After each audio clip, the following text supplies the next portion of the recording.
नमस्कार, मैं हूं संतोष पाठक और आप देखना शुरू कर चुके हैं पॉजिटिव। 15 जुलाई से पहले भारतीय जनता पार्टी को नया राष्ट्रीय अध्यक्ष मिल जाए, इस बात की संभावना थोड़ी कम है। ज्यादा संभावना इस बात की है कि 15 से 18 जुलाई के बीच में भारतीय जनता पार्टी को नया राष्ट्रीय अध्यक्ष मिल जाए। और ऐसा मैं क्यों कह रहा हूं? क्योंकि प्रधानमंत्री नरेंद्र मोदी 2 जुलाई को 5 देशों की यात्रा पर रवाना हो सकते हैं। यह टेंटेटिव कार्यक्रम है कि 5 देशों की यात्रा पर उन्हें जाना है 2 जुलाई से 10 जुलाई के बीच में। मैं फिर आपसे दोहरा दूं कि यह टेंटेटिव कार्यक्रम है। 2 जुलाई से 10 जुलाई के बीच में प्रधानमंत्री नरेंद्र मोदी 5 देशों की यात्रा पर रहेंगे, जिसमें घाना है, ट्रिनाड और टोबैको है, अर्जेंटीना, ब्राजील और नामीबिया है।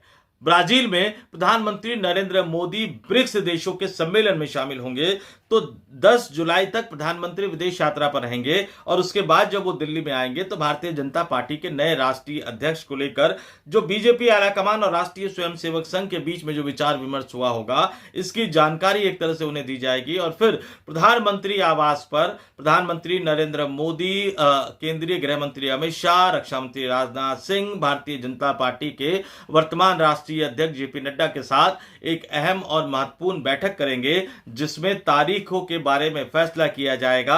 और यह तारीख मैं क्यों आपसे कह रहा हूं कि जुलाई में ही हो जाएगा, क्योंकि बताया जा रहा है कि 21 जुलाई से जो संसद का मानसून सत्र शुरू होने वाला है, उस 21 जुलाई से पहले पहले भारतीय जनता पार्टी नए राष्ट्रीय अध्यक्ष के नाम का ऐलान कर देगी। यानी संसद के मानसून सत्र से पहले प्रधानमंत्री नरेंद्र मोदी के विदेश दौरे से वापस आने के बाद भारतीय जनता पार्टी को उनका नया राष्ट्रीय अध्यक्ष मिल जाएगा। लेकिन सवाल यह उठ रहा है कि कौन है भारतीय जनता पार्टी के नए राष्ट्रीय अध्यक्ष पद की रेस में सबसे आगे। तमाम नाम चल रहे हैं, इनमें से कई नाम मैं आपको पहले ही बता चुका हूं। मनोहर लाल खट्टर अभी भी रेस में सबसे आगे बने हुए हैं।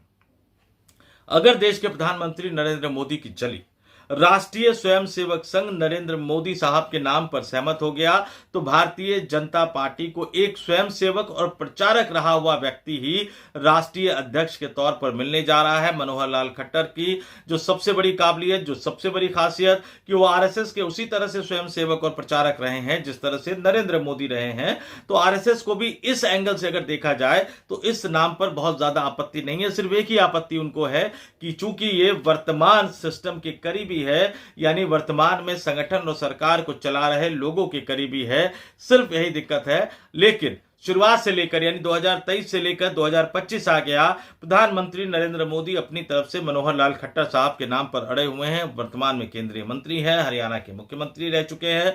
तो अगर प्रधानमंत्री नरेंद्र मोदी की चली तो मनोहर लाल खट्टर ही भारतीय जनता पार्टी के अगले नए राष्ट्रीय अध्यक्ष होंगे। और मेरे अपने सूत्र ये बता रहे हैं कि इस रेस में अभी तक सबसे आगे जो चल रहे हैं वो मनोहर लाल खट्टर साहब ही चल रहे हैं। इसके अलावा कई नाम आ रहे हैं। धर्मेंद्र प्रधान केंद्रीय मंत्री हैं, भूपेंद्र यादव केंद्रीय मंत्री हैं, शिवराज सिंह चौहान केंद्रीय मंत्री हैं, केशव प्रसाद मौर्य उत्तर प्रदेश में उप मुख्यमंत्री हैं। लेकिन इन तमाम नामों को यह कहकर खारिज किया जा रहा है कि जब सरकार के मुखिया ओबीसी है, यानी प्रधानमंत्री नरेंद्र मोदी ओबीसी हैं, तो क्या भारतीय जनता पार्टी का अध्यक्ष भी ओबीसी होना चाहिए? और अगर ऐसा हो जाता है तो फिर जातीय समीकरण और जातीय संतुलन का क्या होगा? तो इसलिए एक ओबीसी व्यक्ति के प्रधानमंत्री रहते हुए एक ओबीसी नेता को ही भारतीय जनता पार्टी का नया राष्ट्रीय अध्यक्ष बनाया जाए, इस बात की संभावना बहुत कम निकलकर सामने आ रही है। जम्मू कश्मीर के वर्तमान उपराज्यपाल मनोज सिन्हा का नाम भी इस रेस में था, लेकिन वो भी पिछड़ते हुए नजर आ रहे हैं कई वजहों से। तो अब सवाल है कि पार्टी का नया राष्ट्रीय अध्यक्ष कौन होगा? एक नया नाम जो बड़ी तेजी से आ रहा है। याद दिला दूं आपको कि महिला मतदाताओं की संख्या इस देश में चुनाव जीतने के लिए बहुत ज्यादा महत्वपूर्ण होती जा रही है। तमाम राजनीतिक दल महिला मतदाताओं को लुभाने की पुरजोर कोशिश कर रहे हैं। भारतीय जनता पार्टी को आने वाले दिनों में जो संसद ने पास किया है महिला आरक्षण का कानून, उसको भी जमीनी धरातल पर उतारना है। 2029 के लोकसभा चुनाव में महिला मतदाताओं की भूमिका महत्वपूर्ण रहने वाली है। यहां तक कि अभी जो 2025 में बिहार में विधानसभा चुनाव होना है, इसमें भी महिला मतदाताओं की भूमिका बहुत ही ज्यादा महत्वपूर्ण रहने वाली है। तो यह भी कहा जा रहा है कि भारतीय जनता पार्टी को इस बार एक महिला राष्ट्रीय अध्यक्षा मिल सकती है। और इसमें एक नाम तो पहले से ही चल रहा था, आंध्र प्रदेश बीजेपी के नेता डी पुरंदेश्वरी, एनटी रामाराव की बेटी। एनटी रामाराव यानी तेलुगु देशम पार्टी के संस्थापक स्वर्गीय एनटी रामाराव की बेटी और आंध्र प्रदेश के वर्तमान मुख्यमंत्री तेलुगु देशम पार्टी के मुखिया चंद्रबाबू नायडू की sister in law D Purandeswari. वो न केवल महिला है बल्कि 5 भाषाओं की जानकार है, हिंदी बहुत अच्छा बोलती है, तेलुगु के अलावा तमिल भी बहुत अच्छा बोलती हैं। तो यह माना गया कि उनसे न केवल आंध्र प्रदेश और तेलंगाना में फायदा होगा बल्कि तमिलनाडु में भी वो तमिल भाषा में भाषण दे सकती हैं, वहां के लोगों को लुभा सकती हैं। और इसके साथ ही जब वो हिंदी भाषी राज्यों में आएंगी, चाहे बिहार के चुनाव का ही सिर्फ मैं जिक्र कर लूं, तो वहां भी वो हिंदी में बहुत ही शानदार भाषण दे सकती हैं। तो भाषाओं पर उनकी पकड़ है, कार्यकर्ताओं के साथ गर्मजोशी से मिलती हैं और बिहार में कार्यकर्ताओं को वो उत्साहित कर सकती है, खासतौर से महिला मतदाताओं को भारतीय जनता पार्टी के साथ कनेक्ट कर सकती है।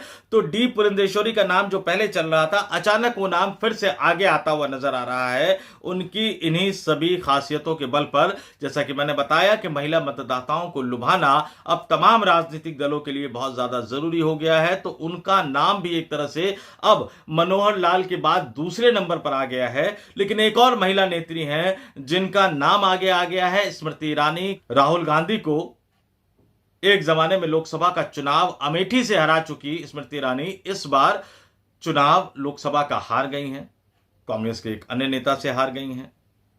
अभी तक उन्हें कहीं एडजस्ट नहीं किया गया है, अकोमोडेट नहीं किया गया है। यह भी कहा जा रहा है कि स्मृति ईरानी एक बार फिर से सीरियल की दुनिया में लौट गई है, इस तरह की खबरें निकलकर सामने आ रही है। लेकिन चूंकि अब आपको आक्रामक अंदाज में कार्यक्रम कर रहे राहुल गांधी से निपटना है, तो बीजेपी आलाकमान को यह भी लग रहा है कि राहुल गांधी से निपटने के लिए क्या एक बार फिर से स्मृति ईरानी को आगे करना ठीक होगा?